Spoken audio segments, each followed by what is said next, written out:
station. His band is a bit of a staple on air, and we've followed them throughout their career. He even had his own show on air for a while here at Planet Rock as well. Starting life in Sweden at the dawn of the 1980s, Europe produced one of the biggest rock hits of that decade, which I'm about to play, but there's much more to them than just one song. Their brand new studio album, Walk the Earth, was released last month. They're currently supporting Deep Purple on their UK tour and have just announced their own headline tour for next autumn as well. This evening, My Planet Rocks is all about Europe frontman and songwriter station. His band is a bit of a staple on air, and we've followed them throughout their career. He even had his own show on air for a while here at Planet Rock as well. Starting life in Sweden at the dawn of the 1980s, Europe produced one of the biggest rock hits of that decade, which I'm about to play, but there's much more to them than just one song. Their brand new studio album, Walk the Earth, was released last month. They're currently supporting Deep Purple on their UK tour and have just announced their own headline tour for next autumn as well. This evening, My Planet Rocks is all about Europe frontman and songwriter Joey Tempest.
Talked to you many times before. Yes. But that does not mean we can't talk to you again, because exactly. There's many reasons. We have a brand new album to talk about. Yes, of course. How's it all going? Because it's already been released. Yeah, just come out. And how's it feeling? Feeling great. We're proud of this one.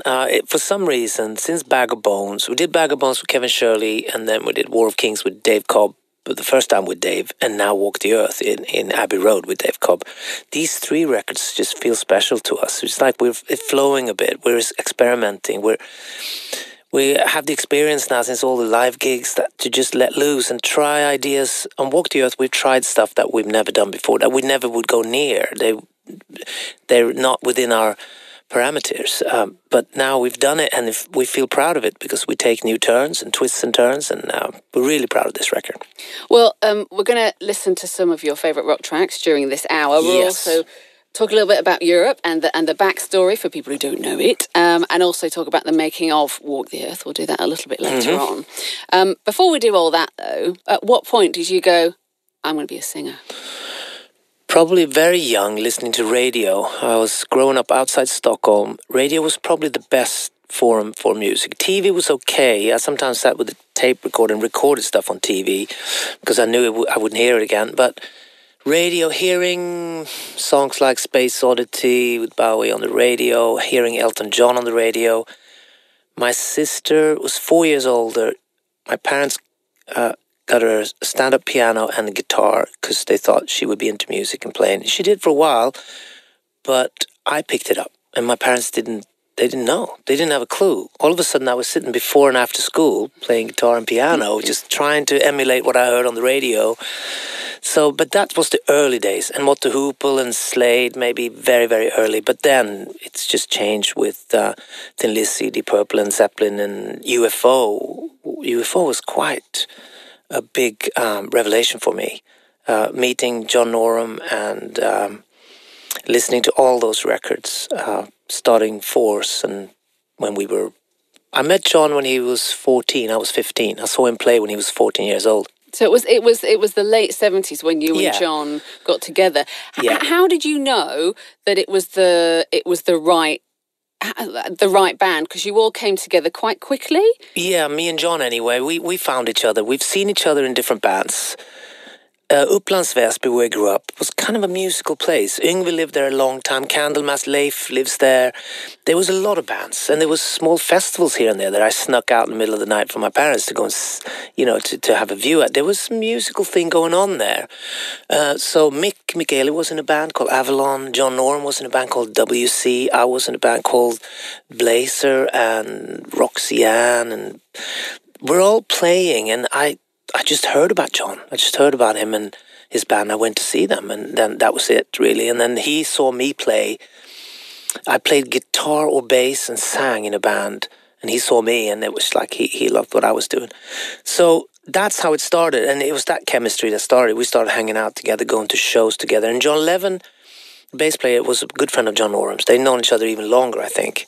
So the 3 of us went to see early Whitesnake, Rainbow, Thin Lizzy, Deep Purple, and Perfect Strangers tour, of course, and formed a relationship and started playing in the same band called Force.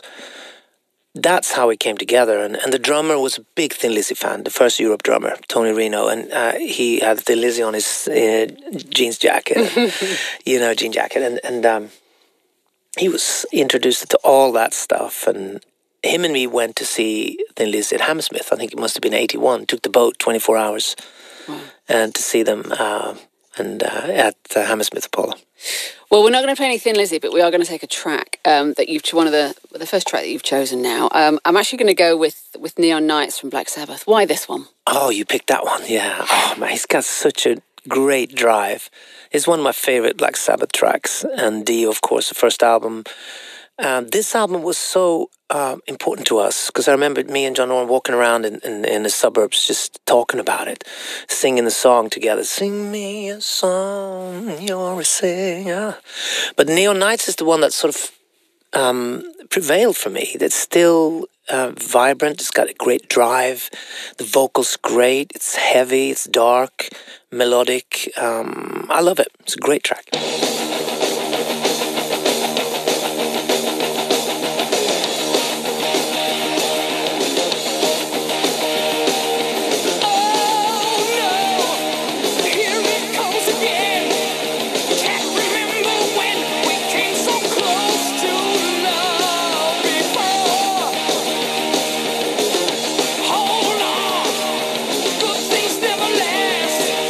Nothing's in the past.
Neon Nights from Black Sabbath on Planet Rock. My guest tonight on My Planet Rocks is Joey Tempest from Europe. We were talking a little bit earlier on, before we played that, about you being a singer and deciding to be a singer and taking that forward and forming a band. Lots of people, I think, oh, I'd like to be a singer in a band, and they never actually put it into... it never comes to fruition. But for you, obviously, there was something you had to do it. But when you started singing, did you start singing like Joey Tempest, or did you think, I want to sound like someone? It started very early. My first band, I was 10 years old, I think. It was called Made in Hong Kong, and we didn't really have any instruments or anything. But we did a gig on a Friday. At Friday in Sweden, there was the last hour, was a fun hour, they call it, before we went home. Mm-hmm. So we played. Maybe we were 10 years old, and we put a bit of makeup on. I remember, like, it wanted to be a bit like Kiss, and we played the drums you can hear, obviously, but the guitar was played through one of those school tape recorders, Tandbergs or whatever, and the Vox went through there, so it sounded, and we did Keep a Knocking But You Can't Come In, I remember. Keep on knocking but you can't come in, in front of the class. And that's how it started, and then we started writing our own tunes a little bit, and singing was something that I started writing songs at home. My mom said that I had scribbled down some lyrics, and so writing songs was maybe my interest, and singing was, of course, a part of it. Yeah. So I had to sing in order to finish the song. I think it was that a lot for me. I loved songs. I loved hearing Elton John and David Bowie on the radio, and I wanted to emulate it, and my interest was with songs. So when I started doing demos and things, I had to sing to make the song happen. And then I got better and better at singing because I redid the demos over and over and started touring and playing. But before I was talk singing more, and I suppose I had the confidence to be in the middle, because in the early bands there would be discussions, who plays bass, who's going to play guitar. It was like that, and who's going to, I used to play bass and sing. I used to play guitar and sing, but then I dropped that and continued to sing because nobody else really wanted to sing. Let's take another song. You've chosen Space Station Number 5 by Montrose. Man. This was, I had to stop the car when I was very young, having a cassette, and I was like, wow. I think he was called Sam Hager on this album. I don't think it says Sammy, it says Sam Hager. And the vocal is so spontaneous, a bit out of pitch some places. It's kind of raw, but it's such a cool expression. You just get taken on a ride. It's amazing. And obviously Montrose writing and the riffs and the recording, Ted Templeman produced it. And this was before Van Halen. This was before everything in America. Montrose was the first real melodic hard rock band in America that I thought that was produced and played well and written well. Montrose's first album is an amazing album, and this is probably my favorite song from it.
to My Planet Rocks. That was Space Station number 5 from Montrose, chosen by my guest this week, Mr. Joey Tempest from Europe. We're going to talk about the new album a little bit later on. Before we get there, though, we're having a little bit of a look back at Europe and a look back at Joey's career. We were talking about the early days of Europe, but of course there was the final countdown. Yeah. But before that, of course, we know there were what, 2 albums before that? Yeah, 2 albums. I didn't realise, and you may correct me if I'm wrong here, but you guys entered. You won a TV contest. It was a rock contest called Rock SM, which is sort of a championships or something. It was conducted by a guy called Thomas Ertman, who became our manager, and a local newspaper. And bands got to send in their tapes. And we didn't even do it in our band. It was a girlfriend of mine at the time who sent the tape in. Because we've entered a few, we've got some no from record companies. They thought we should sing in Swedish. They thought we should, cut our hair and lower the guitars. And so it was too early for Sweden to get a rock band on the radio. So we couldn't, this was very early, late 70s, very early 80s. We got a lot of no's. And so this tape ended up, and we got to play in this competition. There was 80 bands touring in Sweden, playing against each other, or playing the same night, maybe 8 bands every night. And the audience had to vote. So it was and we played our own songs. It was nothing like a pop battle or anything. It wasn't like X Factor. No, it was a gig basically. You played 2 songs, and people voted for you. And we started getting a gathering and people traveling with us, and we won that rock. We won the final, and it was TV broadcasted. You can find YouTube clips of this. We played King Will Return and In the Future to Come, which were both on our first album. And we even shocked the whole establishment in Sweden because they weren't really ready for this yet, but they couldn't stop us because the prize was to record an album. So we recorded this album, and that was Europe's debut album, and it sold really, really, really well. And the kids, we knew it was brewing. This was 83.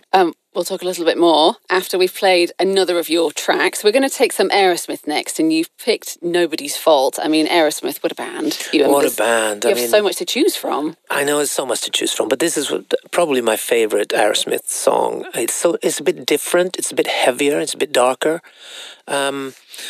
And they haven't played it live often either, but this is so cool, this track. And you can hear Joey's choice of Aerosmith on My Planet Rocks next. Plus, he talks all about the new Europe album, revisiting the past, and plays a bit of Rival Sons and Coverdale Page as well. That's all on the way on My Planet Rocks. If you want to hear rock music on the radio, best tune into a rock radio station. Seems obvious, really. Broadcasting nationwide on DAB Digital Radio. Planet Rock. Oh, come on, where's that tab? I had it a second ago. How come that's gone up? What's that about? I didn't click on many tabs. I didn't mean to. I can't remember what tab that was on. It's expired. I can't believe I've missed it. And it's sold out! Don't spend Black Friday searching the internet like everyone else. Just check eBay for big deals from big name retailers, all in one place. eBay, fill your cart with colour. There is a person who can help deliver aid to the desperate under the most challenging conditions. They can maintain equipment so advanced, most don't even know it exists. And they can start by committing just 27 days a year. That person's you.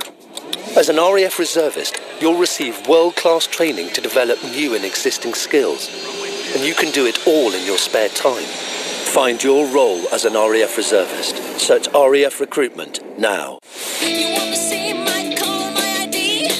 Don't want to do government time. Gotta make sure you have covered every angle. You know cops, they can make your tango. Gotta sleep low, gotta eat low. Gotta keep it low, gotta sleep low. That game you're never got to.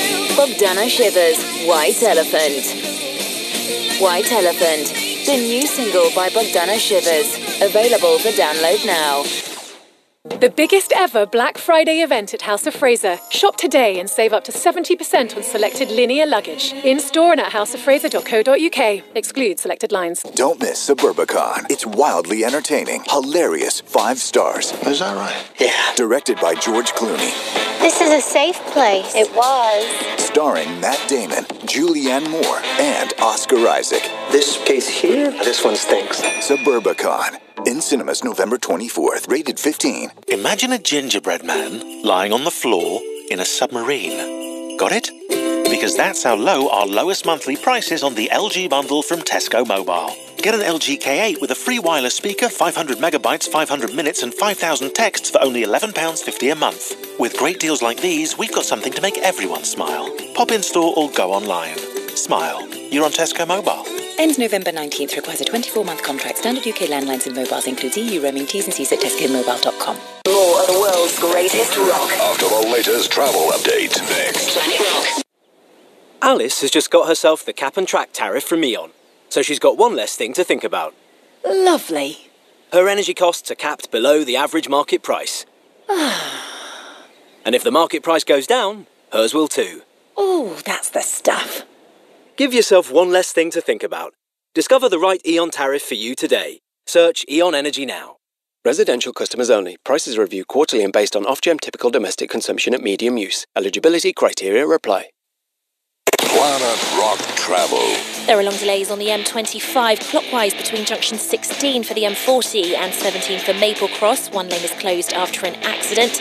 The M3 is queuing London bound from junction 3 for Bagshot to junction 2 for the M25, where 2 lanes are closed following an accident there. The M1 is very slow southbound between junction 14 for Milton Keynes and 13 for Bedford. That accident there has been moved onto the hard shoulder. And in Lancashire, the M6 is also slow between junction 33 for Lancaster South and 21 for the A59 because of a medical incident. That's the latest from Planet Rock, Traffic and Travel.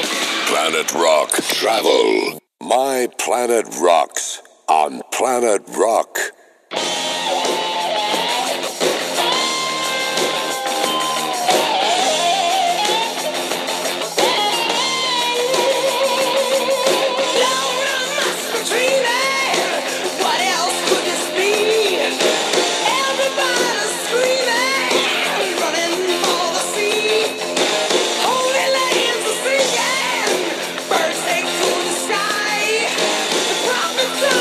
Singing drunk,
Aerosmith on My Planet Rocks. You just heard Nobody's Fault. My guest tonight is Joey Tempest from the band Europe. Now, having just listened to Aerosmith, there's a band with a rich and varied history. You yourselves have now become one of those bands with a legacy. And just last year, you revisited your iconic Final Countdown album with those live 30th anniversary shows. How was that for you, though, looking back on such a point in time which changed so much for you and the band? It feels we're kind of proud of it now because of a reason that may be a bit different. It's because we decided to do kind of a controversial thing. We played War of Kings in its entirety before we played Final Countdown in its entirety in the same show. And when we mentioned this to, even our management were okay with it. They weren't against it. They actually thought it was a good idea. But there were people around us that, hang on, you're going to play a whole new album and then play Final Countdown? Yeah, we are, because we want to enjoy this evening to the fullest. So we got to do something. We just recorded with Dave Cobb, and we loved those tracks, and we got to play that album. And then it almost felt even more fun to do the nostalgia thing and do Final Countdown. So we had a beautiful evening, and it was obviously documented as a DVD from Roundhouse. The show in England was amazing, but we did 10 only, and I don't think we're going to do it again. It depends, it could happen, I suppose, if we get an offer, but I don't know if it's going to happen again. It was a unique experience. It's interesting. You just reminded me of something then, actually, because we, having just played Aerosmith, we had Gary and Nuno from Extreme in here, and they were talking about More Than Words. Yeah, sure. And they stopped playing it at the sort, after it got to be such a massive song, they stopped putting it in their sets. They got fed up of being defined by this song. And Steven Tyler, they were touring with Aerosmith in Europe, and Steven Tyler said, play the damn song. Yeah. People want the damn song. Yeah. And they were like, oh, okay. Yeah, sure. Did you ever feel like that about the Final Countdown? We've played it all through the years. It started at the opening of the show. That was my idea. When I wrote it, I was like, this is an opening. This will build the expectations. It will build up a show. But I was soon convinced because it started becoming a popular song to put at the end of the show. Yeah. So, we've always played it. Maybe at a few shows, acoustic shows, where we just played Rock the Night, Superstitions, and maybe we left it out. But any important show or any major show, we have played it. There has never been a feeling that we shouldn't play it. We actually enjoy playing it live. It's D2 now, half a step. It's a bit heavier and groovier the way we play it. We don't listen to it at home. We don't, sing that in the shower or anything. But we don't have to rehearse it either. We play it 1,000 times maybe, but we actually like playing it live at the end of the show. It brings people together, whether it's Hellfest, heavy metal show, or a family festival in Denmark, whatever it is, it brings people together and it lifts people's spirits, and it works. We don't have a problem playing it, but there is a funny story because we did decide one time not to play it at the major event. This is Download Festival. We're on our way in a tour bus, and we have this crazy idea on the way there. Let's not play it. The world's press is there. This is Download. This would be great. They're going to boo so loud. The whole England's going to hear it, and when we don't play it, let's walk off and not play it.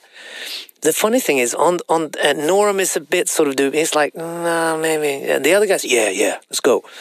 But it was rain. It was traffic. It was that year when lots of the band missed the gig. We missed it by 5 minutes. So we took it as a jinx. We took it out. Let's not discuss this ever again, because we missed our download show for other reasons maybe, but that was the show we were not going to play. It probably would have happened as well. We would not have played Final Countdown, whether that would have been good or bad, but it would have been written about. But now you dare not play. We're not going to do that again because we don't want to miss any other gigs. Yeah, so that's it. That's very funny. Look, let's take another of your tracks here. Going to play Shake My Tree from Coverdale Page. This is a great one. I know how they got together. I mean, that's just amazing. I mean, Robert Plant was my big hero growing up. I met him. I followed him on his solo career. I met him and Cozy Powell, I remember, backstage. Cozy was there visiting. This was in London, and I used to go to his shows and hang out, his solo shows. Oh. So I liked Led Zeppelin, obviously, but even his solo stuff was amazing. So for Jimmy Page to hook up with David, who was also I used to see Whitesnake, early Whitesnake with Bernie Marsden and Mickey Moody when we were kids. And Coverdale gave me so much expression in the voice and kind of a blues tint. And microphone moves and microphone stand moves. And I've been on stage with Dave lately. He's invited me and John up, or me, on Still of the Night and stuff. And then I brought my mic stand up in Italy once, and he was out front and he was looking back at me, and I started doing some moves with my mic stand, and he was like laughing and I told him after, I stole those from you, mate.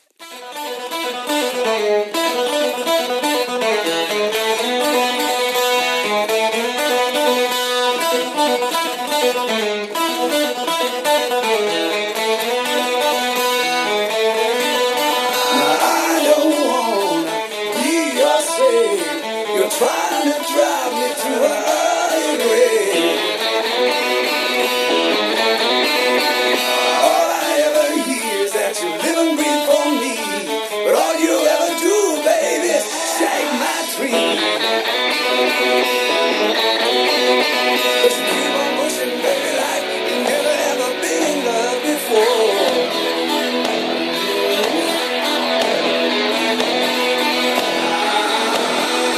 I told you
Shake My Tree on My Planet Rocks from Coverdale Page, as chosen by my guest tonight, Joey Tempest.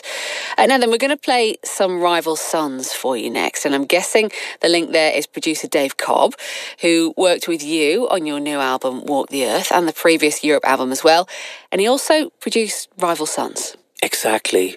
We heard, I think this was also our bass player, John Levin. He also comes backstage a lot to our shows. Listen to this stuff. He actually did that when we were young as well. We used to have drinking parties at John Levin's, and him and his brother would introduce all these albums to us. Could be Blue Eyes the Cult or Balance. It could be anything. And anything new and interesting. So we got to hear this song we're going to play. We got to hear it backstage on tour quite a while ago now. It was just when they started out. And we were just all mesmerized by the recording of the drums and the guitar and the vocal performance. And we were also very intrigued with the production. We were like, who does this these days? I mean, Kevin Shirley's production on Blackstone Cherry's debut album is amazing. I mean, the mix on that. But this was something else. This was deeper expression, and the recording techniques was so from the 70s, but it was pushed into feeling punchy and modern, and the band played great, and it was just, let's call this guy. And we talked to our manager, and we said, we just started with Adam and Ace, our new management, and can you call this guy? We're probably going to say no, but they called him up, and it was kind of surprising. He said, no, I used to play drums listening to Europe when I was younger. I was listening to them a bit. I would love to come and produce those guys. And he doesn't really produce that much rock. I mean, it's mainly Rival Sons, a few other things, Whiskey Myers, and a few other things. But he's mainly into alternative country, like Jason Isbell, he wants Grammy for, and Chris Stapleton and stuff. He wins Grammys for all those things. But he has this knowledge, and he's so good at recording the way rock and roll shall be recorded. Like we pushed it in the 70s to the limit. Beginning of the 80s, maybe, the best rock and roll drums and guitars and bass were recorded, I think. In the 80s, it was kind of a circus with a lot of gadgets and a lot of money floating around. And I think we found our way back. Now we know what's best to use. And Dave Cobb knows exactly how to do it. And he's amazing. He plays drums and guitar, and he lifts our songs. We had 10 songs going into Abbey Road, and he lifted those 10 songs to greater heights with writing new bits, with suggesting new bits, with just recording them in a vibey way and just lifting them. He becomes a band member during that time. But yes, hearing Rival Sons, Pressure and Time, and Dave Cobb's production on that song made us want to call him and work with him. And he said yes, and here we are. We've done 2 albums with Dave now, and we are very, very proud. And this is the song, Pressure and Time, that also has helped us all that are in the rock community and the rock world to believe in rock and roll again. Rival Sons are one of the most important bands to keep this flame burning and to build on it again. This is Rival Sons, Pressure and Time.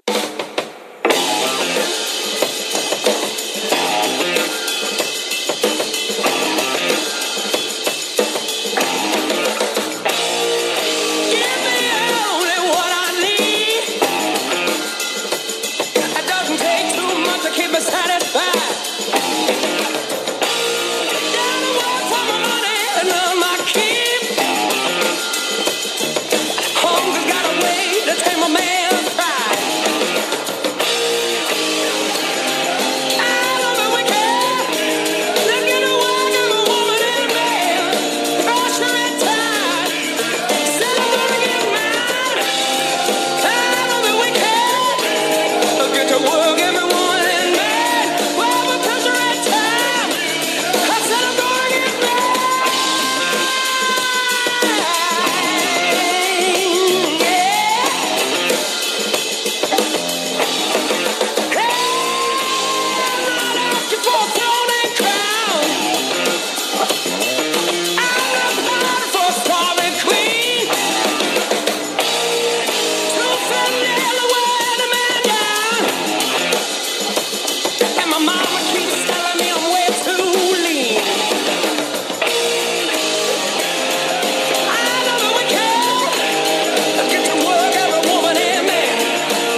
Rival Sons, Pressure and Time on Planet Rock. Joey Tempest is my guest this week on My Planet Rocks. And we really do need to talk about this new album properly. Yeah. I've been promising it all the way through the show. So tell us about Walk the Earth. Walk the Earth, we had 10 songs. We managed to secure 2 weeks in Abbey Road. It wasn't easy. There's so many holds and challenges and moving dates. And it's hard to get 2 weeks in that studio. You can get 2 days easily, but 2 weeks we wanted. And was it somewhere you really wanted to go? Basically, it's got a simple explanation. For years, I've been trying to get the guys to the UK again to record.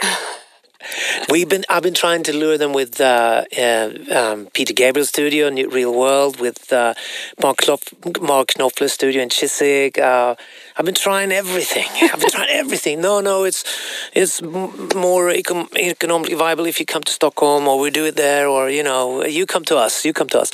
But I managed through some friends get an opening at Abbey Road, and I started calling the band and Dave. And what about, would you come to the UK if we were in Abbey Road? Yes, this is beginning to sound a bit interesting. So I managed to get everybody here. That was, obviously, we've talked about it before. And there are a few studios in the world, Electric Lady in New York. There are a few studios in the world that would be cool to record in. But Abbey Road has always been one. But this was kind of a simple thing. I wanted to try to get into the UK. And when I mentioned Abbey Road, Dave Cobb and his engineer were thrilled because they knew the equipment that's in that basement. So that was carried up the first day. So our studio looked like a lab. Studio 3 was more, what is this? The new SSL wasn't even used. It was just old stuff, everything. And 2 weeks, Walk the Earth was all the decisions, lyrics were finished, songs were finished in those 2 weeks. Very intense, organic, dynamic. Dave was one of the band members. Everything happened. And we tried new things that we would probably not, like Wolves or Turn to Dust or Pictures, and songs that we would never have, they wouldn't have fitted in before. But now we're like, what do you mean fit in? We are Europe. We can do this. We can stretch there. We can make it interesting for ourselves and do things we've never done and make it work. And so, yeah, Walk the Earth is it's sort of a trilogy, isn't it? Bag of Bones, War of Kings, Walk the Earth. Because on Bag of Bones, we made a decision. Kevin Shirley was in the studio even when we said, let's say goodbye to the past now. We even had a funeral ceremony where we had a minute silence, where we played an intro for My Woman, My Friend, I think, that intro that Mick made. It was amazing. And we said, let's say goodbye to recording techniques, instruments used, writing ways. It's it. Bag of Bones is the new beginning for this band. And the last 3 albums have been so much fun and well received. And because we're just doing something, we're on a journey, adventure, We'll play a track from the new album to finish with. Yeah. But just before we get there, touring with Deep Purple. Yeah. That must be, is that a bit of a dream come true for little Joey? Oh, yeah. I thought it was Burn I heard first on the radio when I was a kid. Also Made in Japan was a big album for us. And Made in Europe was another live album where we got the name from. So that's where your name came from? They're so rooted with this band. I did not know that. No, we weren't sure at the beginning either, but somebody in the band told me, hey, listen, do you remember, we listened to Made in Japan and Made in Europe, and one day you just sat on the train station and you came and you said, let's, Made in Europe, Europe could work, So now we've sort of put the pieces together. That's where the name comes from. Joey, it's been an absolute pleasure to talk to you, as always. Yeah, thank you. As always. His band is a bit of a staple on air, and we've followed them throughout their career. He even had his own show on air for a while here at Planet Rock as well. Starting life in Sweden at the dawn of the 1980s, Europe produced one of the biggest rock hits of that decade, which I'm about to play, but there's much more to them than just one song. Their brand new studio album, Walk the Earth, was released last month. They're currently supporting Deep Purple on their UK tour and have just announced their own headline tour for next autumn as well. This evening, My Planet Rocks is all about Europe frontman and songwriter Joey Tempest.